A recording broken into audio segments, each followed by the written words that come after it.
ታላቁ ተጋድሎ ጸሐፊ ኤለን ጂ ዋይት ትርጉም መታገስ አጋዢ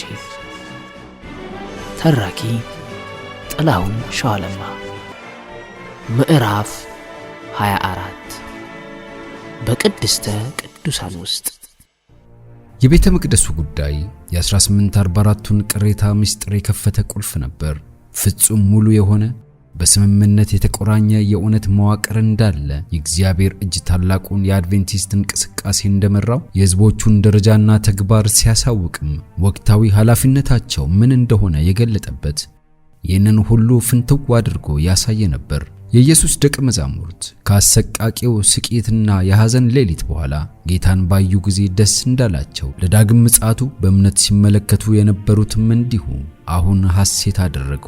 የአገልጋዮቹ ሽልማት ይሰጥ ዘንድ በክብር ይገለጥ ዘንድ ሲጠባበቁት ነበር። ተስፋቸው ሲሟሸሽ ኢየሱስን ማየት ተሳናቸው። በመቃብሩ ደጃፍ ከነበረችው ማርያም ጋር ጌታዬን ወስደውታል፣ ወዴት እንዳኖሩት አላውቅም ብላ እንደጮኸች እነርሱም ብለው ጮኸዋል። አሁን እንደገና ንጉሳቸውና የተቤዣቸው ሆኖ በቅርብ ሊገለጥ ሩህሩህን ታላቁን ካህናቸውን በቅድስተ ቅዱሳኑ ተመለከቱት። ከቤተ መቅደሱ የሚወጣው ብርሃን ያለፈውን የወቅቱንና የወደፊቱን ቦግ አደረገው። በማይሳሳተው አቅርቦቱ እግዚአብሔር እንደመራቸው አወቁ። እንደ መጀመሪያዎቹ ደቀ መዛሙርት ሁሉ እነርሱም ራሳቸው የተሸከሙትን መልእክት ማስተዋል ያልቻሉ ቢሆንም አካሄዳቸው ግን በእያንዳንዱ አቅጣጫ ትክክል ነበር። አዋጁን በማወጃቸው የእግዚአብሔርን ዓላማ አከናውነዋል። በጌታ በኩልም ልፋታቸው ከንቱ ሆኖ አልቀረባቸውም። ለሕያው ተስፋ ሁለተኛ ተወልደው በማይነገርና ክብር በሞላበት ሐሴት ደስ ተሰኙ። የዳንኤል ምዕራፍ 8 ቁጥር 14 ትንቢት እስከ 2300 ማታና ጠዋት ድረስ ነው። ከዚያም በኋላ መቅደሱ ይነጻል ይላል እና የመጀመሪያው መልአክ መልእክት የፍርዱ ሰዓት ደርሷልና እግዚአብሔርን ፍሩ ክብርንም ስጡት የሚሉት ሁለቱም የሚያመላክቱት በቅድስተ ቅዱሳን ውስጥ የክርስቶስን አገልግሎት የፍርድ ምርመራውን እንጂ ሕዝቦቹን ለመበጀትና ኃጢያንን ለማጥፋት የክርስቶስን መምጣት አልነበረም።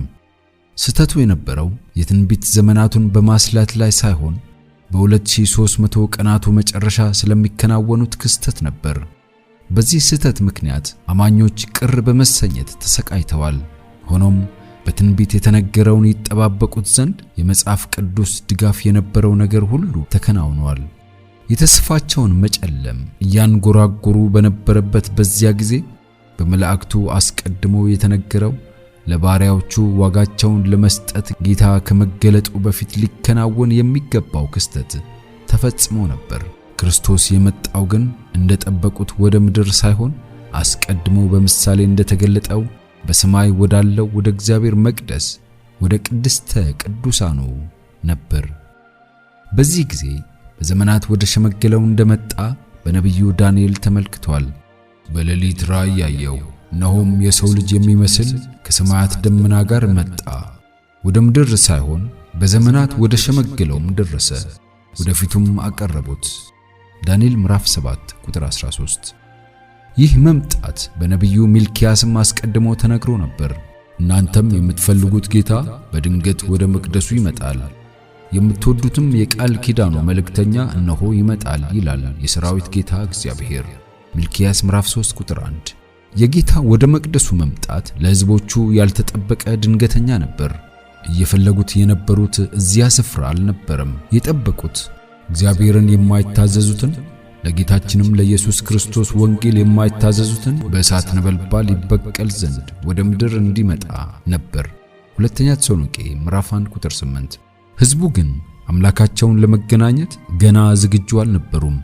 ገና ሊከናወንላቸው የሚገባ የመዘጋጀት ሥራ አለ። አእምሮአቸውን በሰማይ ወዳለው የእግዚአብሔር መቅደስ የሚመራ ብርሃን ሊሰጣቸው ነበረው። በዚያም ስፍራ ታላቁ ሊቀ ካህናቸው ሲያገለግል በእምነት ሲከተሉት አዲስ ኃላፊነቶች ይገለጣሉ። ሌላ የማስጠንቀቂያና የመመሪያ መልእክት ለቤተ ክርስቲያን ይሰጣት ዘንድ ነበር። ነቢዩ እንዲህ ይላል፣ ነገር ግን እርሱ እንደ አንጥረኛ እሳትና እንደ አጣቢ ሳሙና ነውና የሚመጣበትን ቀን መታገስ የሚችል ማን ነው? እርሱስ በተገለጠ ጊዜ የሚቆም ማን ነው? እርሱም ብርሃን እንደሚያነጥርና እንደሚያጠራ ሰው ይቀመጣል። የሌዊንም ልጆች ያጠራል፣ እንደ ወርቅና እንደ ብርም ያነጥራቸዋል። እነርሱም ለእግዚአብሔር በጽድቅ ቁርባንን የሚያቀርቡ ይሆናሉ። ሚልክያስ ምዕራፍ 3 ቁጥር 2 እስከ 3። በቤተ መቅደሱ ውስጥ የክርስቶስ የማማለድ ሥራ በሚጠናቀቅበት ጊዜ በዚህ ምድር ላይ በሕይወት የሚኖሩ እነርሱ በቅዱስ እግዚአብሔር እይታ ያለ አማላጅ ይቆማሉ። ልብሳቸው ያለምንም ነቁጥ መሆን አለበት። ባህሪያቸው በደም መረጨት ከኃጢአት መንጻት አለበት። በእግዚአብሔር ጸጋና በራሳቸው ያላሰለሰ ጥረት ከክፋት ጋር በሚደረገው ጦርነት አሸናፊዎች መሆን አለባቸው። የፍርድ ምርመራው በሰማይ እየቀጠለ ባለበት ወቅት ንስሐ የገቡ ኃጢአት ከመቅደሱ እየተወገደ ባለበት ሰዓት የተለየ የመንጻት ሥራ በምድር በሚኖሩ የእግዚአብሔር ሕዝቦች ዘንድ መተግበር አለበት።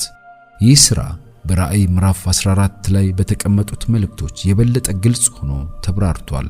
ይህ ሥራ በሚከናወንበት ጊዜ የክርስቶስ ተከታዮች ለእርሱ መገለጥ የተዘጋጁ ይሆናሉ።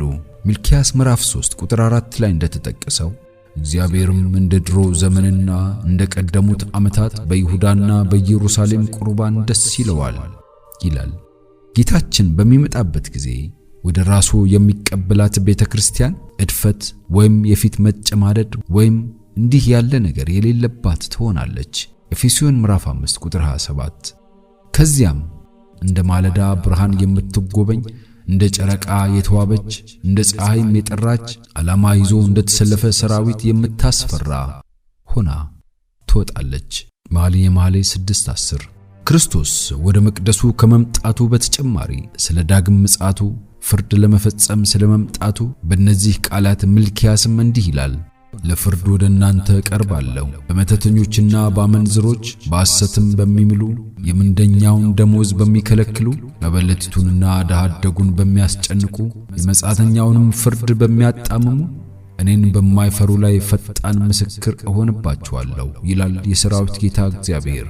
ሚልክያስ ምዕራፍ 3 ቁጥር 5። ይሁዳ ደግሞ ስለ ተመሳሳዩ ትዕይንት ሲያመለክት በይሁዳ ምዕራፍ 14 ቁጥር 15 ላይ እንዲህ ይላል፣ እነሆ ጌታ በሁሉ ላይ እንዲፈርድ በኃጢአተኝነትም ስላደረጉት ስለ ኃጢአት ሥራቸው ኃጢአተኞችን እንዲወቅስ ከአላፋት ቅዱሳኑ ጋር መጥቷል። ይህ አመጣጥና የጌታ ወደ መቅደሱ መምጣት ልዩነት ያላቸውና የተነጣጠሉ ክስተቶች ናቸው። እንደ ሊቀ ካህናችን ሆኖ መቅደሱን ያነጻ ዘንድ የክርስቶስ ወደ ቅድስተ ቅዱሳኑ መምጣት በዳንኤል ምዕራፍ 8 ቁጥር 14 እንዲስተዋል የተደረገው በዘመናት ወደ ሸመገለው የሚመጣው የሰው ልጅ በዳንኤል ምዕራፍ 7 ቁጥር 13 የተነገረው እንዲሁም የክርስቶስ ወደ መቅደሱ መምጣት በሚልክያስ የተነገረው በእነዚህ የተገለጹት ስለ ተመሳሳዩ ወይም አንድ ክስተት ነው። ሙሽራው ወደ ሰርጉ የሚመጣበት የአስርቱ ደናግል ምሳሌ በኛ ቡድን የጌታን መገለጥ በደስታ የሚጠባበቅ ይገናኝ ዘንድም በትጋት ይዘጋጅ የነበረ ሲሆን፣ ሌላኛው ጎራ ደግሞ በፍርሃት ቅድስቲቱን ከተማ ኢየሩሳሌምን ከሰማይ ከእግዚአብሔር ዘንድ ስትወርድ አሳየኝ። ራእይ ምዕራፍ 21 ቁጥር 9 እና 10። እናም ሙሽራይቱ ቅድስት ከተማይቱን ስትወክል ሙሽራውን ሊገናኙ የወጡት ደናግልት ደግሞ የቤተ ክርስቲያኒቱ ምሳሌዎች እንደሆኑ ግልጽ ነው። በራእዩ መሰረት በሰርጉ ራት ላይ እንግዶች የሆኑት የእግዚአብሔር ሕዝቦች ናቸው። ስለዚህ እንግዶች የሆኑ ሙሽራይቱን ሊወክሉ አይችሉም ማለት ነው። በነቢዩ ዳንኤል እንደተነገረው በዘመናት ከሸመገለው በሰማይ ግዛትና ክብር መንግስትም ይቀበላል። የመንግስቱን መዲና አዲስቱን ኢየሩሳሌምን ለባሏ እንደተሸለመች ሙሽራ ተዘጋጅታ ይቀበላታል።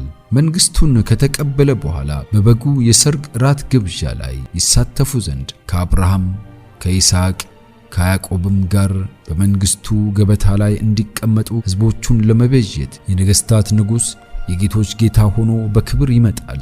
እነሆ ሙሽራው ደረሰ የሚለው አዋጅ በ1844 ዓመተ ምህረት የበጋ ወቅት በሺዎች የሚቆጠሩ ሰዎች የጌታን ወዲያውኑ መምጣት እንዲጠባበቁ አድርጎ ነበር። በተወሰነው ጊዜ ሙሽራው መጥቷል።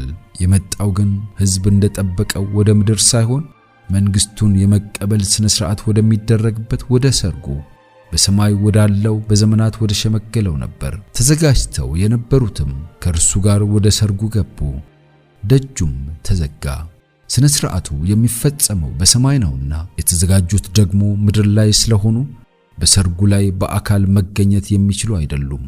የክርስቶስ ተከታዮች ጌታቸው ከሰርግ እስኪመለስ ድረስ የሚጠብቁ ሰዎች መሆን ይኖርባቸዋል። ነገር ግን የሚከናወነውን ሥራ መረዳት፣ ወደ እግዚአብሔርም ፊት ሲቀርብ በእምነት ሊከተሉት ይጠበቅባቸዋል። ወደ ሰርጉ ይሄዳሉ የተባለውም በዚህ መረዳት ነው። በምሳሌው ወደ ሰርጉ የገቡት በማሰሮቻቸው ዘይት ሥራውን በእምነት የተከተሉ ናቸው።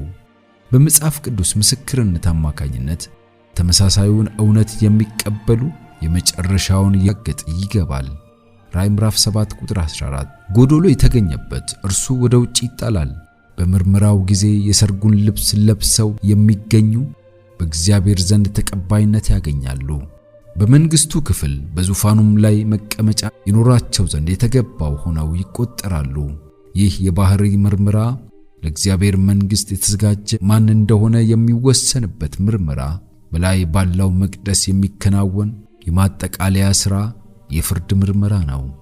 የምርመራው ሥራ ሲያልቅ በዘመናት ሁሉ የክርስቶስ ተከታዮች እንደሆኑ የመሰከሩት ሁሉ ጉዳያቸው ተመርምሮ ውሳኔ ሲያገኝ ከዚያ ጊዜ በፊት ሳይሆን ያ ጊዜ ሲደርስ የምህረት ወይም ያመክሮ ጊዜ ያበቃል። የምህረት ደጅም ይዘጋል። እናም ተዘጋጅተው የነበሩትም ከነርሱ ጋር ወደ ሰርጉ ገቡ፣ ደጁም ተዘጋ በሚለው በአንድ አጭር አረፍተ ነገር ውስጥ በአዳኙ የመጨረሻ አገልግሎት አማካኝነት ለሰው ልጅ መዳን የተሰራው ታላቅ ሥራ ወደሚጠናቀቅበት ወደዚያ ጊዜ እንወሰዳለን። እስካሁን እንዳየነው በሰማይ የሚደረገው አገልግሎት ምሳሌ በነበረው የምድራዊ ቤተ መቅደስ በስርየት ቀን ሊቀ ካህኑ ወደ ቅድስተ ቅዱሳኑ በሚገባበት ጊዜ በመጀመሪያው ክፍል የሚከናወነው አገልግሎት ይቆማል። እግዚአብሔርም አዘዘ። እርሱም አስተስርዮ እስኪወጣ ድረስ በመገናኛው ድንኳን ውስጥ ማንም አይኖርም። ዘሌዋውያን 16:17። ስለዚህ የስርየቱ የማጠቃለያ ሥራ ይሰራ ዘንድ ክርስቶስ ወደ ቅድስተ ቅዱሳን በገባበት ጊዜ በመጀመሪያው ክፍል የነበረውን አገልግሎቱን አቁሟል። ሆኖም በመጀመሪያው ክፍል የነበረው አገልግሎት ሲያበቃ በሁለተኛው ክፍል ያለው አገልግሎት ጀመረ። በተምሳሌታዊው አገልግሎት በስርየት ቀን ሊቀ ካህኑ ቅዱሱን ስፍራ በሚለቅበት ጊዜ ኃጢአተኛውን በእውነት የተናዘዙትን እስራኤላውያን በሙሉ ወክሎ የኃጢአት መስዋዕቱን ደም ይዞ ወደ እግዚአብሔር ፊት ለመቅረብ ይገባል። ስለዚህ ወደ ሌላኛው የሥራ ክፍል ለመግባት ክርስቶስ አማላጃችን ሆኖ የሚሰራውን አንዱን ሥራ ክፍል ብቻ አጠናቋል ማለት ነው። ስለ ኃጢአተኞች ሲል በደሙ በአብ ፊት አሁንም ገና ይማልዳል። በ1844 ዓመተ ምህረት ይህ ነጥብ ወይ ይህ ትምህርት በአድቬንቲስቶች ዘንድ አልተስተዋለም ነበር። አዳኙ ይመጣል ተብሎ የተጠበቀበት ጊዜ ካለፈም በኋላ የሚመጣበት ጊዜ ቅርብ እንደሆነ አሁንም ያምኑ ነበር። አስፈላጊው የችግር ጊዜ ላይ እንደደረሱና ክርስቶስ በእግዚአብሔር ፊት ቆሞ ስለ ሰው የሚማልድበት ሥራ እንዳበቃ ያምኑ ነበር። የሰው የምህረት ጊዜ ክርስቶስ በአካል በሰማይ ደመና ከመምጣቱ በፊት ትንሽ ቀደም ብሎ እንደሚያበቃ መጽሐፍ ቅዱስ የሚያስተምር መሰላቸው። ሰዎች የምህረትን በር ሲሹ፣ ሲያንኳኩና ሲያለቅሱ በሩ እንደማይከፈትላቸው የሚጠቅሱ ጥቅሶች ይህንን የሚያረጋግጡ መሰሉ። ስለዚህም ክርስቶስ ይገለጥበታል ብለው የጠበቁት ጊዜ ልክ ከመምጣቱ በፊት ያለውን የዚህን ወይም የምህረት ማብቂያ ጊዜ የሚያመላክት መሆን አለመሆኑን ጥያቄ ሆኖባቸው ነበር። በደጅ ስላለው ፍርድ ማስጠንቀቂያ ከሰጡ በኋላ ለዓለም ያላቸው ሥራ እንደተፈጸመ ተሰማቸው።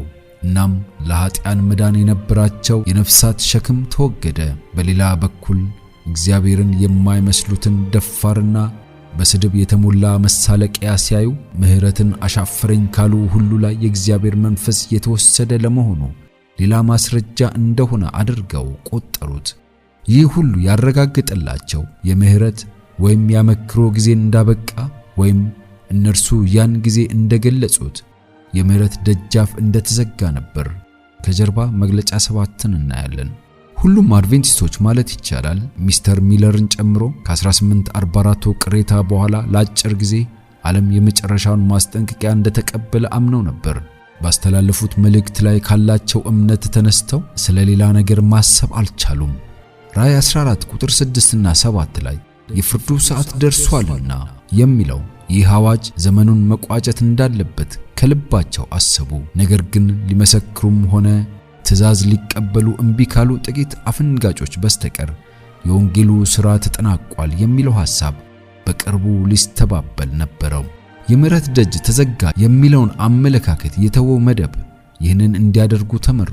ምክንያቱም የፍርዱ ሰዓት ደርሷል ከሚለው እወጃ በኋላ መታወጅ ያለባቸው ሌሎች መልእክቶች እንዳሉ ስለተደረሱበት ነበር። እናም የመጨረሻው የሦስተኛው መልአክ ወደ ብዙ ወገኖችና በአሕዛብ በቋንቋዎችም በነገሥታትም ይሄድ ዘንድ ነበረው። ከጌታ ምጽአት በፊት ፍርዱ በሰማይ እንዳለ የጻድቃን ፍርድ ሙሉ በሙሉ የሚጠናቀቀው ኢየሱስ ገና የእነርሱ ጠበቃ ሆኖ በአባቱ ዙፋን ፊት ባለበት እንደሆነ እንደተመረመሩና ነፃ እንደወጡ አዳኛቸው ሲመጣ ማስረጃ የሚሆነውን ዘላለማዊ ሕይወት ለቅዱሳን በቅጽበት እንደሚሰጣቸው ተገነዘቡ። በሦስተኛው መልእክት ላይ ባረፈው ብርሃን አማካኝነትም እውነተኛው የሥርየት ቀን ሥራ በቅድስተ ቅዱሳን የተከናወነው ክስተት ራሳቸው ባወጁት መልእክት የተጠቆመው እንደሆነ በመገንዘብ በቤተ መቅደሱና በመንጻቱ ላይም ብርሃን ተቀበሉ። በእግዚአብሔር መቅደስ ውስጥ 2 መጋረጃዎች ወይም በሮች እንዳሉ፣ በዚያ ጊዜም አንዱ ተዘግቶ ሌላኛው እንደተከፈተ ተመለከቱ። ኢዮብ ምዕራፍ 9 ዕብራውያን 9:3 በእውነተኛ ቀናኢነትና ተስፋም እነዚህን እውነቶች ሰበኩ። ታላቁ ካህናችን ከአቤል እስካሁን ያሉትን የታማኝ ሕዝቦችን ኃጢአት ያስወግድ ዘንድ ገባበት። በሁለተኛው ድንኳን ውስጥ ወዳለው ወደ ቅድስተ ቅዱሳኑ በእምነት ይገቡ ዘንድ እንዲጥሩ መሰሎቻቸውን ወይም የሰው ዘርን ገፋፉ። የቤተ መቅደሱ ጥያቄ ሲመረመር ግን የበለጠ ግልጽ ብርሃን ይዞ መጣ። የ2300 ቀናቱ ማብቂያ በ1844 ዓመተ ምህረት ልብ ሊባል የሚገባ አስፈላጊ ክስተትን እንደሚጠቁም ማመናቸው ትክክል እንደነበር አስተዋሉ። ለ1800 ዓመታት የሰው ልጆች እግዚአብሔርን ለማግኘት ወደ እርሱ መድረስ የቻሉበት የተስፋና የምህረት በር የተዘጋ መሆኑ እውነት ቢሆንም ሌላ በር ግን ተከፍቷል። ክርስቶስ በቅድስተ ቅዱሳን በሚያደርገው ምልጃ በኩል ለሰዎች የኃጢአት ይቅርታ ተሰጠ። አንደኛው አገልግሎት የተዘጋው ሌላኛው እንዲቀጥል ነበር። ክርስቶስ ስለ ኃጢአተኛው እያገለገለ በነበረበት በሰማያዊ መቅደስ አሁንም የተከፈተ በር ነበር። ክርስቶስ በራእይ ለቤተ ክርስቲያን በዚህ ጊዜ የሰጠው ቃል ተግባራዊነት አሁን ታየ። የዳዊት መክፈቻ ያለው የሚከፍት የሚዘጋም የሌለ የሚዘጋ የሚከፍትም የሌለ ቅዱስና እውነተኛ የሆነ እርሱ እንዲህ ይላል፣ ሥራህን አውቃለሁ፣ እነሆ በአንተ ፊት የተከፈተ በር ሰጥቼሃለሁ፣ ማንምም ሊዘጋው አይችልም። ራእይ ምዕራፍ 3 ቁጥር 7 እና 8 ስለ እነርሱ የሚያደርገው ምልጃ ጥቅሞች ተቀባይ የሚሆኑት በስርየት ታላቅ ሥራ ኢየሱስን በእምነት የሚከተሉት ናቸው። የዚህን አገልግሎት ወደ ማስተዋል የሚያመጣውን ብርሃን አሻፈረኝ የሚሉ ከእርሱ ምንም ጥቅም አያገኙበትም። በክርስቶስ የመጀመሪያ ምጽአት የተሰጠውን ብርሃን ያልተቀበሉ አይሁዳውያን የዓለም አዳኝ እንደሆነም ያምኑ ዘንድ እምቢ ያሉት በእርሱ በኩል የመጣውን ይቅርታ ይቀበሉ ዘንድ አልቻሉም። ኢየሱስ ሲያደርግ በራሱ ደም አማካኝነት ወደ ሰማያዊ ቤተ መቅደስ በመግባት የማማለዱን በረከቶች በደቀ መዛሙርቱ ላይ ሲያፈስሳለ አይሁዳውያን ጥቅመ ቢስ መስዋዕታቸውንና ስጦታቸውን መፈጸም ይቀጥሉ ዘንድ በድቅድቅ ጨለማ ውስጥ ተተዉ። የምሳሌዎችና የጥላዎች አገልግሎት አብቅቶ ነበር። ሰዎች በቀድሞ ጊዜ ወደ እግዚአብሔር ይገቡበት የነበረው በር ከእንግዲህ ክፍት አልነበረም። መገኘት በሚችልበት በአብዛኛው መንገድ በሰማያዊው ቤተ መቅደስ አገልግሎት ይፈልጉት ዘንድ አይሁዳውያን እምቢ አሉ። በመሆኑም ከእግዚአብሔር ጋር አንድነትን አላገኙም። ለእነርሱ በር ተዘግቷል። ክርስቶስ እውነተኛው መስዋዕት እንደሆነ በእግዚአብሔር ፊት ያለው ብቸኛው አማካይ ወይም አማላጅ እንደሆነ አያውቁም ነበር። በመሆኑም የማዕከለኛነቱን ጥቅሞች መቀበል አልቻሉም። እምነት ያልነበራቸው አይሁዳውያን ሁናቴ የመሐሪው ሊቀ ካህናችንን ሥራ በፈቃዳቸው አላዋቂ ለመሆን የመረጡትን ግዴለሽና እምነት የሌላቸውን አማኝ ነኝ ባይ ክርስቲያኖች ሁኔታ የሚገልጽ ነው።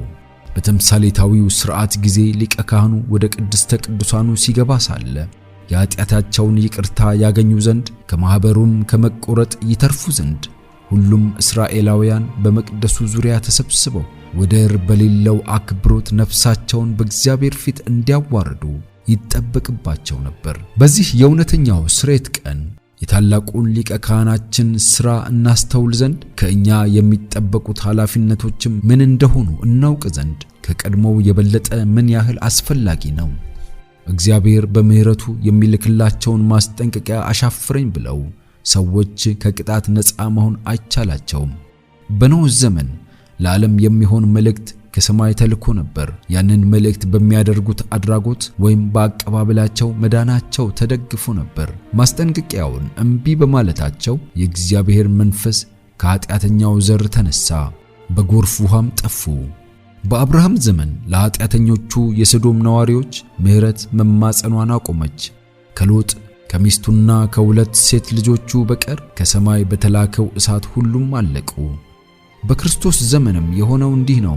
እምነት ላልነበራቸው ለዚያ ትውልድ አይሁዳውያን የእግዚአብሔር ልጅ እነሆ ቤታችሁ የተፈታ ሆኖ ይቀርላችኋል አላቸው። ማቴዎስ ምዕራፍ 23 ቁጥር 28። ወደ መጨረሻው ዘመን አቆልቁሎ ሲያይ ያው ዘላለማዊው ኃይል ይድኑ ዘንድ የእውነትን ፍቅር ስላልተቀበሉ ሲናገር በእውነት ያላመኑ ነገር ግን በአመጽ ደስ ይላቸው የነበሩ ሁሉ ፍርድን እንዲቀበሉ ሐሰትን ያምኑ ዘንድ እግዚአብሔር የስህተትን አሰራር ይልክባቸዋል ይላል። ሁለተኛ ተሰሎንቄ ምዕራፍ 2 ቁጥር 10 እስከ 12። የቃሉን ትምህርቶች አንቀበልም ሲሉ እግዚአብሔር መንፈሱን ከእነርሱ ያነሳና ለሚወዷቸው ማታለያዎች ይተዋቸዋል። ነገር ግን ክርስቶስ ስለ ሰው አሁንም ይማልዳል። ብርሃን ለሚፈልጉ ለእነርሱ ይሰጣቸዋል። ይህ መጀመሪያ በአድቬንቲስቶች የተስተዋለ ባይሆንም በኋላ ግን ትክክለኛውን አቋማቸውን የሚወስኑት መጻሕፍት ወይም ጥቅሶች በፊታቸው ሲከፈቱ ግልጽ እየሆነላቸው መጣ። የ1844 ዓመተ ምህረት ማለፍ የአድቬንቲስትን እምነት አሁንም ይዘው ለነበሩ ታላቅ የፈተና ጊዜ ይዞ መጣ። ትክክለኛ አቋማቸውን በማረጋገጥ ረገድ ብቸኛ እፎይታ የሰጣቸው አእምሮአቸውን ወደ ሰማያዊው ቤተ መቅደስ ያመለከተው ብርሃን ነበር። አንዳንዶች የትንቢት ዘመናትን ያሰሉበት የቀድሞ አካሄድ ትክክል እንዳልሆነ ካዱ። ከአድቬንቲስት ንቅናቄው ጋር የነበረውን የመጽሐፍ ቅዱስ ኃያል ተጽዕኖ ከፍጡር ወይም ከሰይጣናዊ ወኪሎች እንደመጣ ቆጠሩት። ሌላው ቡድን ደግሞ ባለፈው ልምምዳቸው እግዚአብሔር ሲመራቸው እንደነበረ በማመን ጠንካራ አቋም ያዙ። የእግዚአብሔርን ፍቃድ ያውቁ ዘንድ ሲጠባበቁ፣ ሲተጉና ሲጸልዩ ታላቁ ሊቀ ካህናቸው ወደ ሌላ የአገልግሎት ሥራ እንደገባ አስተዋሉ። በእምነት ሲከተሉትም የቤተ ክርስቲያንን የመጨረሻ ሥራ ጭምር እንዲመለከቱ ተመሩ። የመጀመሪያውና የሁለተኛው መልአክ መልእክት የተሻለ ትክክለኛ ግንዛቤ ነበራቸውና የራእይ ምዕራፍ 14ን የሶስተኛ መልአክ ክቡር ማስጠንቀቂያ ተቀብለው ለዓለም ይሰጡ ዘንድ የተዘጋጁ ሆኑ። ታላቁ ተጋድሎ ምዕራፍ 25 ይቀጥላል።